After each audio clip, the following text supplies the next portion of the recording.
Dangers are come into the sanctuaries of their Lord's house. అన్యులు యెహోవా మందిరపు పరిశుద్ధ స్థలంలోనికి వచ్చి ఉన్నారు. That is the dangerous signal.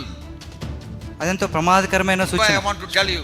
అందుకని మీకు Pray చెప్పాలనుకుంటున్నాను, more and more for Hebron. Hebron కొరకే దయచేసి ఎక్కువగా ప్రార్థన చేయండి. All those clouds, dark clouds hovering on Hebron should be vanished. కాబట్టి ఆ హెబ్రోన్ మీద కమ్ముకున్న ఆ యొక్క కారుమేఘాలన్నీ కూడా తొలగిపోవాలి. Strangers who have entered into the an- sanctuary of the house of God should disappear. అన్యులు ఎవరైతే పరిశుద్ధ ఆవరణలోనికి ప్రవేశించి ఉన్నారో వారు కనుమరుగైపోవాలి. They should be removed from there. అక్కడి నుంచి వారు తీసివేయబడాలి. God's people in God's place under God's rule should be established. మరి దేవుని ప్రజలు దేవుని యొక్క స్థలములో దేవుని యొక్క నియంత్రణ కింద ఉండాలి. There was a time there was so much of prosperity of the church. సంఘములో ఒకానొక సమయంలో ఎంతో అభివృద్ధి ఉండింది.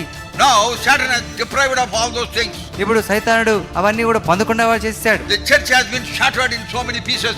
అనేకమైన విధాలుగా విభాగించబడిపోయిన సంఘం. Everyone would like to act according to own whims and fancies. ప్రతివారు కూడా తనకు తోచినట్టుగా నచ్చినట్టుగా నడుచుకుంటున్నాడు. The problem is they don't want to surrender themselves at the feet of the Lord. సమస్య ఏంటంటే వారు ప్రభు పాదముల దగ్గర తమ తాము అప్పగించుకోవడానికి సిద్ధపడడం లేదు.